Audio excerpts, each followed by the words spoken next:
আসসালামু আলাইকুম। আপনারা সবাই কেমন আছেন? আশা করি সবাই ভালো আছেন। আল্লাহর রহমতে আমিও ভালোই আছি। আজকে নিয়ে এসেছি রেস্টুরেন্টের সাথে চাউমিন নুডলস। আজকে আমি এই উপকরণগুলো দিয়ে চাউমিন বানাবো। এখন একটা স্পেশাল সস বানিয়ে আপনাদের দেখাচ্ছি।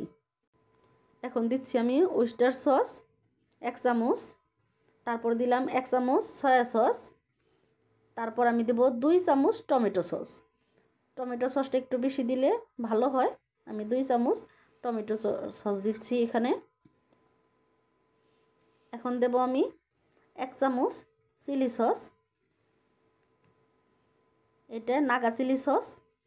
এখন দেব আমি 1 চামচ কর্নফ্লাওয়ার,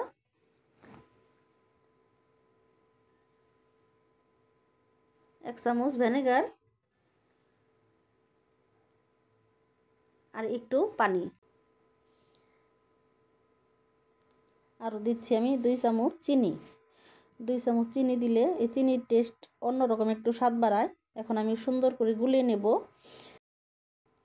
এখন আমি একটা পাতিলে গরম পানি দিছি, গরম পানি অলরেডি আমার হয়ে গেছে। ড্রাগন নুডলস দিতেছি। আর ড্রাগন নুডলসটা দিয়ে এই রেসিপিটা খুবই সুন্দর হয়, একেবারে হুবহু রেস্টুরেন্টের মতো মোটা মোটা হয়। আর আমি নুডলসটা একেবারে আনাম রাখবো, ভাঙবো না। রেস্টুরেন্টে যেমন নুডলসগুলো আনাম আনাম উঠে চামচে দিলে, আমি সেই রকম করে রান্না করব।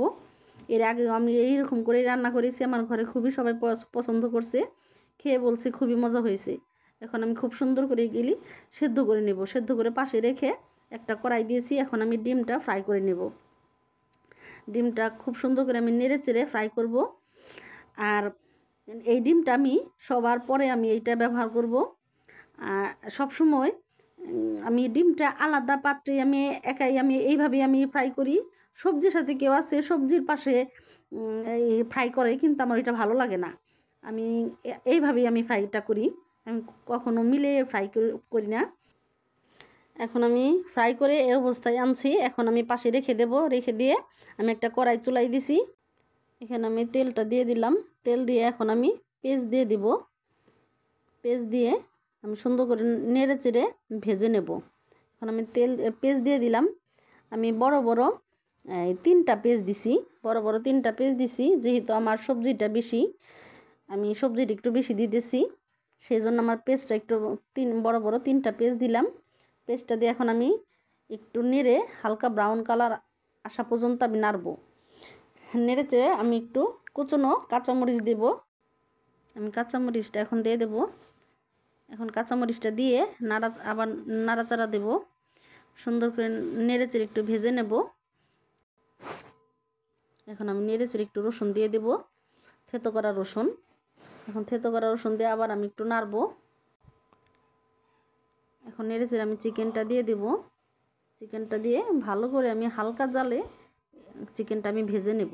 চিকেনটা যাতে আমার কাঁচা গন্ধ না আসে, কাঁচা কাঁচা না লাগে। চিকেনটা আমি একটু লবণ দিয়ে দেবো চিকেনের মধ্যে, যাতে আমার চিকেনের লবণটা ঢুকে সুন্দর করে। একটু লবণটা আমি একটু বুঝে দিতে হবে আপনাদের, কারণ বেশি হলে ভালো লাগবে না। যেহেতু আমার সব ধরনের সসের মধ্যে লবণ থাকে, আমি হালকা পরিমাণ একটু লবণ দিয়ে চিকেনটা একটু হালকা ঢেকে দেব। এখন চিকেনটার মধ্যে আমি গাজর দিয়ে দিলাম। গাজর দিয়ে আবার একটু নাড়াচাড়া করব, কারণ গাজরটা একটু শক্ত, সেই কারণে আমি একটু গাজরটা একটু আগে দিলাম সব সবজির। চিকেনের মধ্যে এখন আমি বরবটি দিয়ে দেব। গাজরটা একটু ভেজে বরবটিটা দিয়ে আবার একটু আমি নাড়ব। নেড়ে একটু ভেজে নেব। নেড়ে চেড়ে ভেজে নিয়ে তারপর আমি অন্য উপকরণগুলো দেব। এখন আমি সিম দিয়ে দেব। সিমটা সুন্দর করে এখন আবার একটু ভেজে নেব। আমি গাজর বরবটি দুইটাই আমি ভেজে নিয়েছি সাথে দিয়ে, এখন আমি সিমটাও মিলিয়ে সুন্দর করে ভেজে নেব। 1-1.5 মিনিটের মতো ভেজে, যাতে একটু হালকা ভাপের মতো আসে।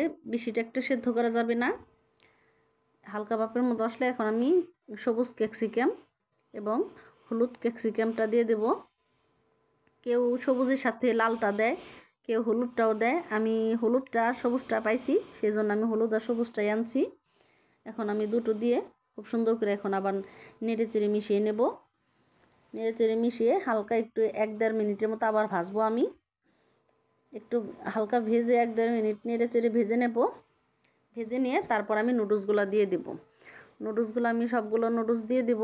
দিয়ে আমার একটা নুডলসও কিন্তু একটা নুডলসের সাথে লাগেনি, আর খুব সুন্দর সেদ্ধ হয়েছে। এখন আমি নেড়ে চেড়ে মিশিয়ে নেব সুন্দর করে, এমনভাবে মিশাবো যাতে আমার নুডলস কোনোটাই সাদা না থাকে, আমার সম্পূর্ণ সবজিগুলোর সাথে মিশে যায়। এমন করে আমি সুন্দর করে নেড়ে চেড়ে মিশিয়ে নেব। সুন্দর করে নেড়ে চেড়ে মেশাবো।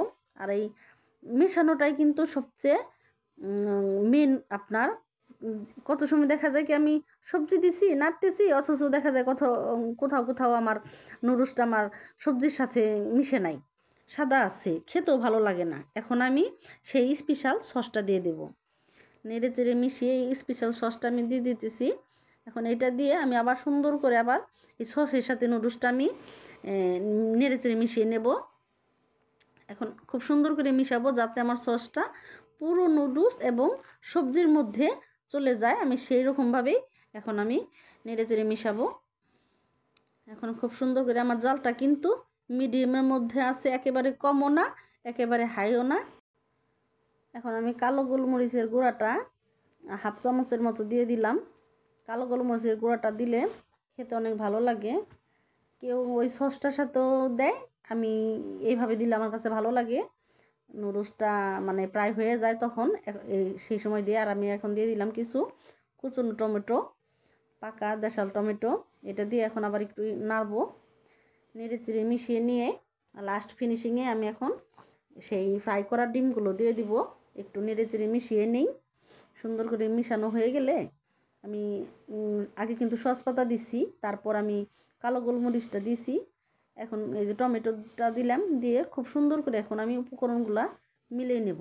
মিলিয়ে এখন ডিমটা দিয়ে দিলাম, ফ্রাই করা ডিমটা দিয়ে দিলাম। দিয়ে এখন আমি আবার মিলিয়ে নেব। আবার মিলিয়ে এখন কিন্তু আমার অলরেডি নুডলসটা আমার হয়ে গেছে, এখন আমি নেড়ে সুন্দর করে সার্ভ করে আপনাদের দেখাচ্ছি। আমার রেসিপিটা যদি আপনাদের একটু ভালো লাগে, বাসায় একবার বাচ্চাদের নিয়ে করে খাবেন। আজকের মতো এই পর্যন্তই। আল্লাহ হাফেজ।